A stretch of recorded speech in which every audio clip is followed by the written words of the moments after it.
The moment I knew I was being erased wasn't when they moved my parking spot. It wasn't when my name disappeared from the company directory. No, it was at 6:15 a.m. on a Tuesday morning when I walked into my office, same time I'd arrived for 20 years, and found a 27-year-old woman sitting behind my desk, feet up on my leather chair, scrolling through my computer files. She looked up, didn't even blink. "Oh hey," she said, popping her gum. "Didn't anyone tell you? This is the innovation lab now. We're pivoting the space. Ashley Pierce, the CEO's niece. Stanford MBA with 0 real-world experience. 200,000 LinkedIn followers where she posted about disrupting finance. And apparently, my replacement. My name's Richard Sullivan, Rick to most people. I'm 52 years old, Navy veteran, 20 years at this investment firm. We manage $4.2 billion in assets. Or we did, before things went sideways." "Where's my stuff?" I asked. She gestured vaguely toward the door. "Facilities moved it. Basement archive room, I think?" We needed the executive floor space for creative collaboration. I stared at her. She'd already redecorated. My framed certifications, gone. The photo of my unit in Bahrain, gone. My client appreciation plaques, gone. Replaced with motivational posters that said things like "disrupt or die" and an LED sign that blinked hustle mode. "Right," I said. "The basement. Oh, and Rick?"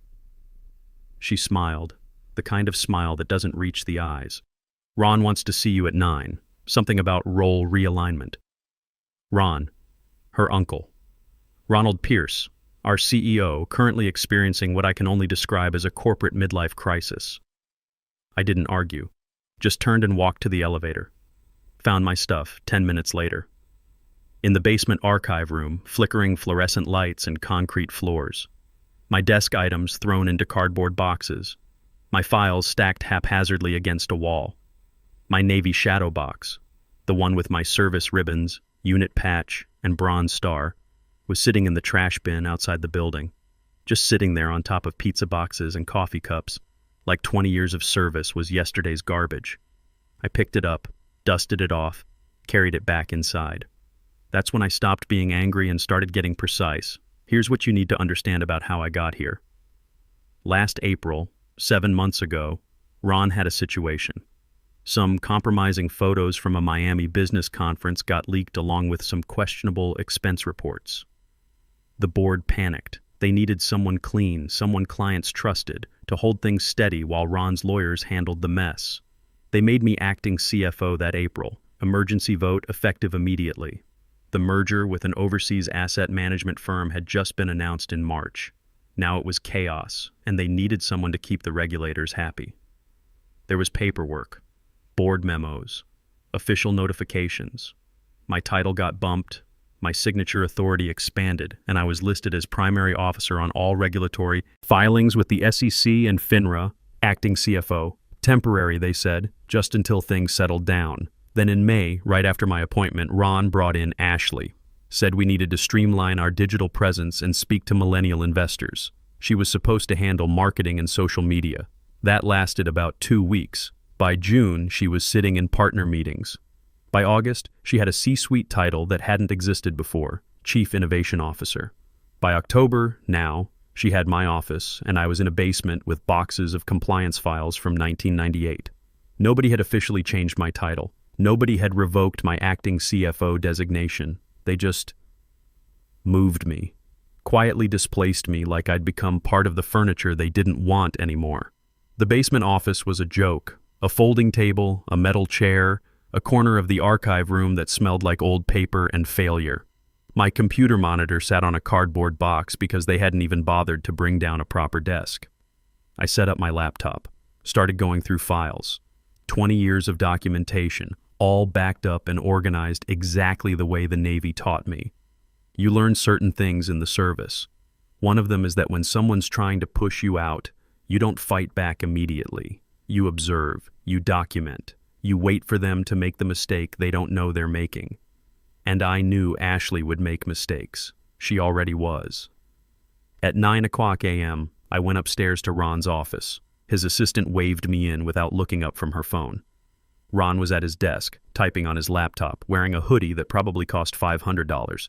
He'd started dressing like a tech founder lately, said it made him more approachable. "Rick, hey." He gestured to the chair across from him, didn't look up. "Thanks for being flexible about the office situation." "Flexible," I repeated. "Yeah. Ashley needs space for her innovation initiatives. You understand. And honestly, at this stage in your career, you're more valuable as institutional memory than active leadership. You know, like a consultant role, advisory, institutional memory. That's what you call someone you're trying to make disappear without actually firing them." "What about the acting CFO designation?" I asked. He waved his hand dismissively. "We'll figure that out after the merger closes. Right now, we need energy. Ashley brings energy. You bring stability. Different skill sets. The SEC filings still list me as primary officer. Details, Rick. Legal will clean that up. Don't worry about it." But I was worrying about it, because Ron clearly wasn't. I walked out of his office and went back to my basement corner, sat down at that folding table, opened a new document on my laptop and started a file I titled Timeline and Documentation. First entry, May 2024. Ashley Pierce hired. No securities license. No FINRA registration. No CFO approval. I saved it, backed it up to 3 different drives. Then I got back to work. The kind of work Ron thought didn't matter anymore. The kind of work that keeps a firm from collapsing.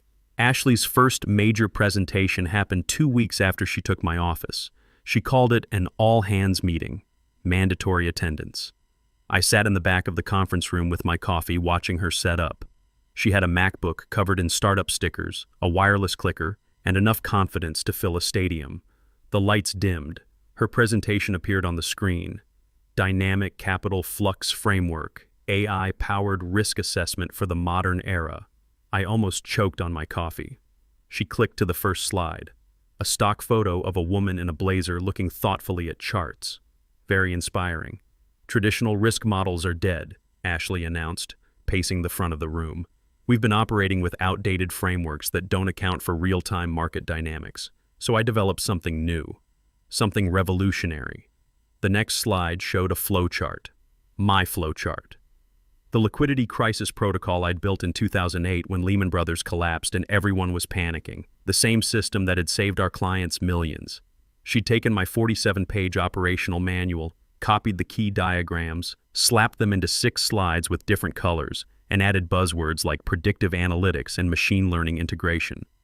"This framework," she continued, "uses generational intuition combined with algorithmic forecasting to predict market volatility before it happens." Generational intuition. That's what she called 20 years of experience and pattern recognition. One of the partners, George Halstead, leaned forward. "This is brilliant. Why didn't we think of this before?" We did. In 2008, I built it. George knew that. He'd been there, but nobody said anything. They just nodded and took notes while Ashley explained my own system back to me with worse terminology. After the meeting, I went back to my basement corner and added another entry to my documentation file. October 15th, 2024. Ashley Pierce presents Proprietary Risk Model.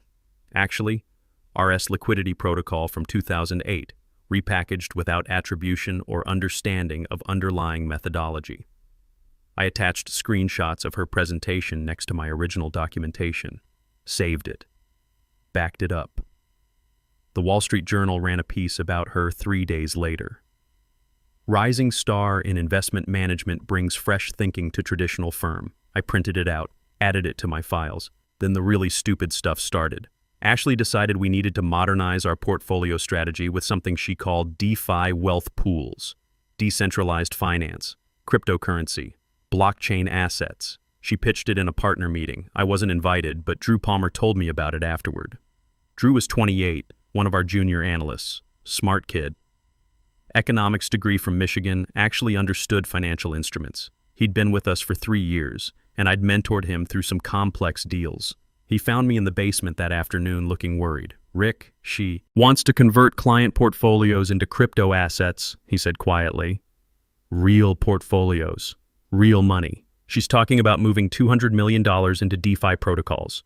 "Did she run it by legal?" I asked. "She said legal departments are why innovation dies." Her exact words. I closed my laptop. Drew, are you documenting these meetings? Should I be? Yeah, you should be. Just notes. Dates, times, who said what. Keep them somewhere safe. He nodded slowly. Rick, what's happening here?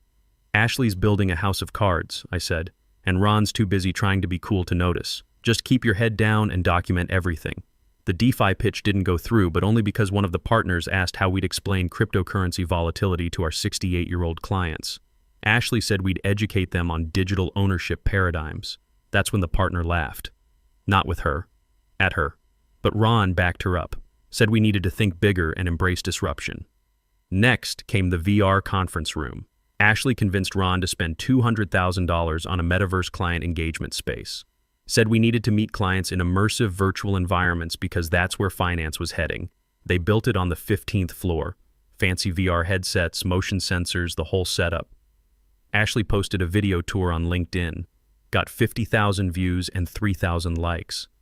The conference room sat empty for 3 months.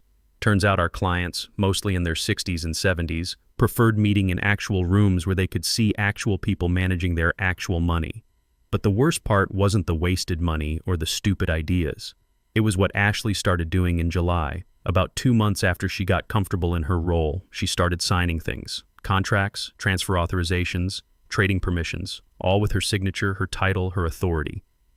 I first noticed it when I was reviewing routine compliance reports in August. Saw her signature on a client authorization form. Then another, then a dozen more. By September, she was signing everything that came across her desk. Asset transfers, portfolio rebalancing approvals, even some contracts with outside vendors. I pulled one up on my screen, stared at her signature on the authorization line, right above where it said Authorized Officer. Except she wasn't an authorized officer. Not according to FINRA. Not according to the SEC. Not according to any of the regulatory agencies that actually mattered. I called Brian Kowalski.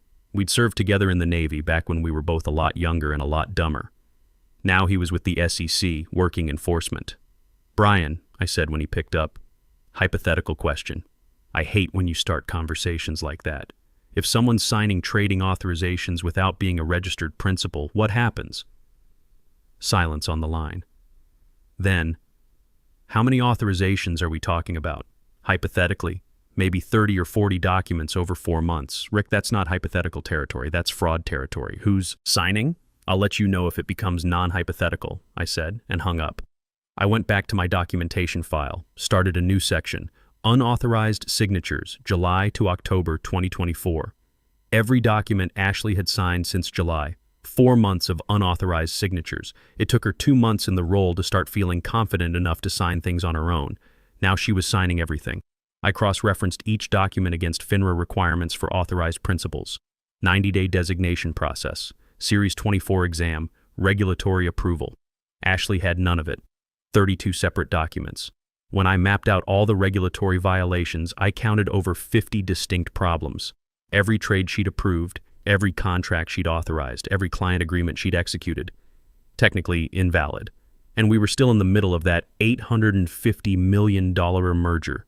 The SEC was still reviewing everything. Every signature, every authorization, every single officer designation had to be perfect. My name was still on all the official paperwork as acting CFO, primary officer, the one with actual authority.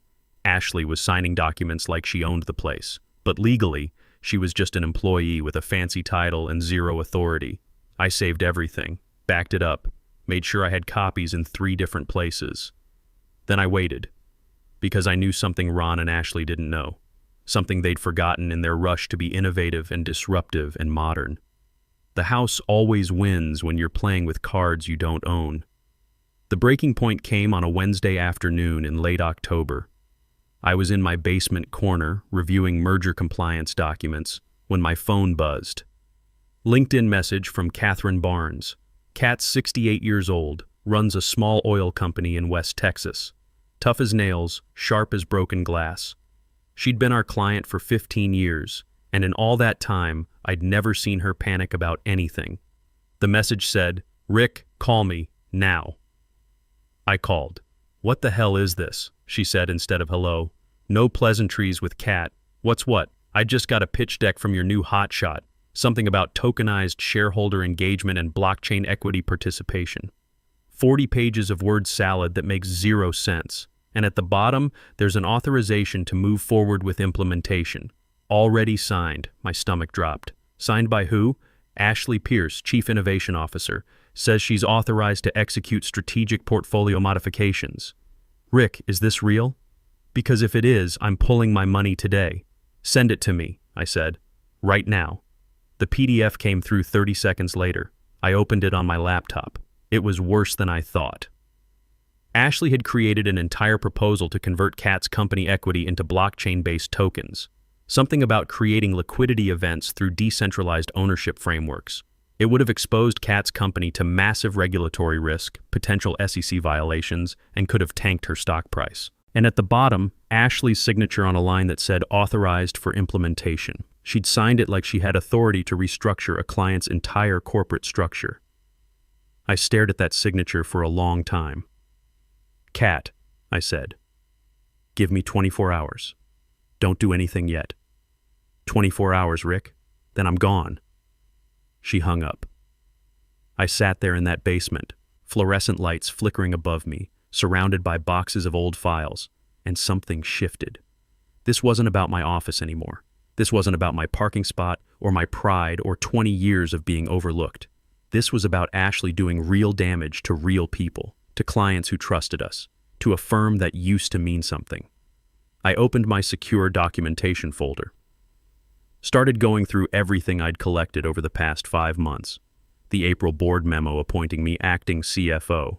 The SEC filings listing me as primary officer. The FINRA designations showing I was still the authorized principal. Every document Ashley had signed without authority. Every unauthorized trade, every invalid contract. 32 documents, over 50 regulatory violations, all during an active SEC merger review, and now this, a proposal that could destroy a client's company, signed by someone with no legal authority to sign anything. I picked up my phone, called Brian. I need to know something, I said when he answered.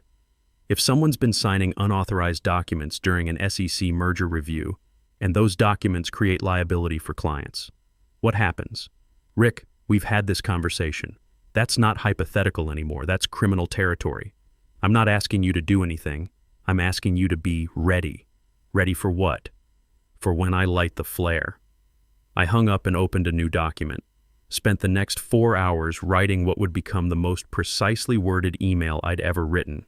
No anger, no accusations, no emotion at all. Just facts, laid out like evidence in a courtroom. Subject, regulatory compliance inquiry. Officer authority documentation. Immediate review. Required, I addressed it to Lisa Hoffman, our in-house legal counsel. Harvard Law, 15 years of securities work, the kind of lawyer who breaks out in hives when she sees regulatory violations. The email was 3 paragraphs, short, surgical. Paragraph 1. Reminded her that I was appointed acting CFO in April, that the appointment was never formally revoked, and that I remained listed as primary officer on all SEC and FINRA filings. Paragraph 2. Noted that during the current merger review, all officer designations must be accurate, and that all signatures must come from properly authorized principals. Paragraph 3. Requested clarification on the current status of officer designations, specifically regarding any additional authorized principals who may have been added since April. Then I attached everything. The April board memo, the SEC Form ADV showing my designation, the FINRA registration showing no other authorized principals, and then one by one every document Ashley had signed. 32 documents, each one time-stamped, each one cross-referenced against the regulatory requirements she hadn't met. At the bottom I added one line. Please advise on current compliance status regarding unauthorized signatures during active SEC review period. I saved it as a draft. Didn't send it yet. It was 11 p.m. I was still in my basement office, but I wasn't tired. I felt the way I used to feel in the Navy, right before a mission. Calm, focused, ready. I went home, fed my cat, made a sandwich I didn't eat. Then I went to my garage workshop. I'd been building a bookshelf for the past 3 months. Red oak, dovetail joints, the kind of project that requires patience and precision. The kind of thing where you can't rush or force it. You just have to trust the process and let the work be what it is. I spent 2 hours in that garage, sanding and fitting joints, making sure everything was square and true, not thinking about Ashley or Ron or the firm, just focusing on the work in front of me. Around 1 o'clock a.m., I cleaned up my tools, turned off the lights, and went inside. Set my alarm for 4:30 a.m. The email was going to send at 4:47 a.m., early enough to hit inboxes before market open. Early enough that Lisa would see it before anyone could tell her not to look. I added 2 more recipients to the draft, the SEC liaison assigned to our merger review and the compliance officer for the overseas firm trying to acquire us. 3 people, 3 inboxes, 3 people who would have no choice but to act once they saw what was in those attachments. I read the email one more time, checked every attachment, made sure every link worked and every document was properly labeled. No mistakes, no gaps, no room for anyone to claim this was unclear or ambiguous or misunderstood. Just facts, just documentation, just the truth about what had been happening for 5 months while everyone was too impressed with Ashley's LinkedIn followers to notice she was breaking federal law. I hovered my mouse over the Schedule Send button, thought about my shadow box in the trash, about my office becoming an innovation lab, about 20 years of loyalty repaid with a basement corner and a folding table. Thought about Kat Barnes and her company, nearly destroyed by a proposal from someone who thought blockchain was a magic solution to problems she didn't understand. Thought about Drew and the other junior analysts who were learning that competence didn't matter if you weren't cool enough or young enough or connected enough. I clicked the button, 4:47 a.m., scheduled, locked in. Then I went to bed and slept better than I had in months because the flare was lit and there was no putting it out. My alarm went off at 6 o'clock a.m. I was already awake. Made coffee, fed the cat, checked my phone. The email had sent at 4:47 a.m. 3 delivery confirmations. Lisa Hoffman had opened it at 5:53 a.m. The SEC liaison opened it at 6:02 a.m. The merger compliance officer opened it at 6:18 a.m. I put my phone down and drank my coffee. By 8:30 a.m., my phone started buzzing. Text from Drew. Something's happening. Executive floor is chaos. Partners in emergency meeting. I didn't respond. Just finished my coffee and went to my garage. The bookshelf was almost done. I spent an hour working on the final panel, getting the joints fitted perfectly. My phone kept buzzing. I ignored it. Around 10 o'clock a.m., Brian called. "Rick, what did you do?" "Sent some documentation to legal." "Why?" "There's a FINRA inquiry." "Emergency review. They've frozen all trading activity pending verification of authorized principals. The whole firm is locked down." I adjusted a clamp on the bookshelf. "That's interesting." "Interesting?" "Rick, nobody can execute trades. The merger's on hold. Partners are losing their minds. What exactly did you send?" "Just the facts, Brian. Just the facts." He was quiet for a moment. "Your documentation was clean?" "Immaculate." "Good, because they're going to need it to be. This is going to get ugly." He hung up. I went back to my bookshelf, applied wood glue to the joints, clamped everything square and true, set it aside to dry. My phone rang again. Ron's assistant. I let it go to voicemail. Then Lisa Hoffman called. I answered that one. "Rick, I need you to come in. Now. I'm working from home today." "Rick, this isn't optional. We have a serious legal situation and I need you here in 30 minutes. "What kind of situation?" "The kind where the SEC is asking why we have unauthorized principals signing documents during a merger review. The kind where FINRA wants to know who's been executing trades without proper registration. That kind of situation." "Sounds serious," I said. "Rick." Her voice was sharp. "Did you know about this?" "About what?" "About Ashley signing documents without authority. I knew she'd been signing things. Didn't seem like my place to say anything. I'm just institutional memory, remember? Advisory role. Silence on the line. Then, "Get here. Now." I drove to the office. Took my time. Arrived around 11 o'clock a.m. The executive floor looked like a disaster zone. Partners on phones, voices raised, lawyers moving between offices with stacks of papers. Ron's door was closed, but I could hear shouting from inside. Drew found me in the hallway. "Rick, they've been looking for you all morning. Lisa's been in Ron's office since 8 o'clock a.m. The merger firm sent a team of lawyers. It's bad." "How bad?" Kat Barnes pulled her account. So did Howard Lancaster and two other major clients. That's $1.2 billion walking out the door. And the merger firm is talking about terminating the deal. I nodded. Where's Ashley? Haven't seen her since yesterday. Lisa's office door opened. She saw me and pointed. Rick, in here, now. I followed her into her office. She closed the door, turned to face me, and I saw something I'd never seen before. Lisa Hoffman looked scared. How long have you known? She asked. About what specifically? Don't play games? Ashley's been signing documents for 4 months without proper authorization. During an active SEC review, you had to have known. I noticed some irregularities, started documenting them in August. August. You've known since August and didn't say anything? I'm not in legal, not in compliance. I'm in a basement archive room, remember? Institutional memory. I figured the people being paid to catch these things would catch these things. She stared at me. The SEC wants a full audit. FINRA is opening an investigation. The merger firm is pulling out. Do you understand what you've done? I sent documentation to the appropriate parties about a compliance issue. That's what you're supposed to do with compliance issues. You destroyed this firm. No, I said quietly. Ashley destroyed this firm. Ron let her. I just documented it.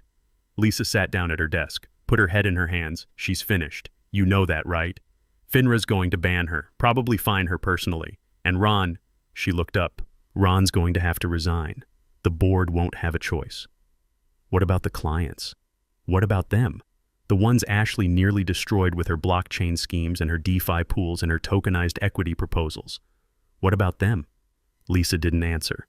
I walked out of her office, took the elevator down to the basement, grabbed my personal items from the archive room, my laptop, my files, my shadow box, left everything else. On my way out, I passed the innovation lab, Ashley's office. The door was open. The room was empty. Her laptop was gone. The LED hustle mode sign was dark. Drew caught up with me in the parking lot. Rick, where are you going? Home. I'm done here. What about your job? What job? I've been working in a basement for 5 months with no actual authority and no actual role. I'm pretty sure that job doesn't exist anymore. He looked panicked. What should I do? Document everything. Keep your head down. Start looking for other opportunities. Will you give me a reference? I stopped, looked at him. Yeah, I will. You're good at what you do, Drew. Don't let this place make you forget that. I drove home, spent the rest of the day in my garage, finishing the bookshelf. My phone rang 6 more times. Ron's assistant twice, Lisa once, 2 partners I barely knew. I didn't answer any of them. At 4:30 p.m., the Wall Street Journal published a breaking news alert. Investment firm merger collapses amid regulatory concerns. The article mentioned unexpected governance conflicts and lack of operational clarity. Translation: they'd almost bought a house with a cracked foundation and termites in the walls. Over the next 2 weeks, the story came out in pieces. Ashley had her access revoked the same day I sent the email. Security walked her out around 2:00 p.m. while I was in Lisa's office. Ron announced his retirement 10 days later. Pursuing other interests, the press release said. Translation: forced out before the lawsuit started. FINRA opened a formal investigation. Ashley got hit with a 2-year ban from the securities industry and a $75,000 personal fine. The board made her return her $340,000 signing bonus. I heard through the grapevine she was working at a car dealership in Scottsdale. Her LinkedIn was still up, but she'd deleted all the posts, all the disruption talk, all the innovation selfies. Just gone. 3 firms called me within a week, all wanting to know if I was available. The third call was from a private equity firm I'd worked with years ago. They offered me Chief Risk Officer, $480,000 base plus equity, about 40% more than I'd been making as Senior Director before the whole acting CFO mess. And this wasn't temporary. This was permanent. I took the job. Drew put in his notice the same day and came with me. Said he wanted to learn from someone who actually knew how to do the work. The industry started calling me the regulator after word got around. I didn't encourage it, but I didn't stop it either. 3 months after I started the new job, the Wall Street Journal ran a follow-up piece. The CFO who exposed an $850 million fraud. They called Ashley's mess fraud. I never used that word, but technically signing documents without authority during an SEC review? Yeah, that's fraud adjacent. On a Saturday morning in February, I'm in my garage workshop putting the final coat of oil on that bookshelf I built. It's solid, square, built to last. My phone rings. Brian, Rick, I've been meaning to tell you. Your documentation on that case? Immaculate. You should have been a lawyer. I run my hand along the smooth oak. Nah, I just build things that don't fall apart. Well, whatever you built there, it worked. Whole firm collapsed in 48 hours. It was already collapsing, Brian. I just documented it. I hang up and step back to look at the bookshelf. It'll hold a lot of weight. Last for decades if you take care of it. On the wall above my workbench is my Navy shadow box, the one I found in the trash that morning. I cleaned it up, had it remounted, hung it where I can see it while I work. There's a phrase engraved at the bottom, non sibi sed patriae, not for self, but for country. It's about service, about loyalty to something bigger than yourself. I wasn't trying to destroy Ashley or Ron or the firm. I was just protecting what I'd helped build.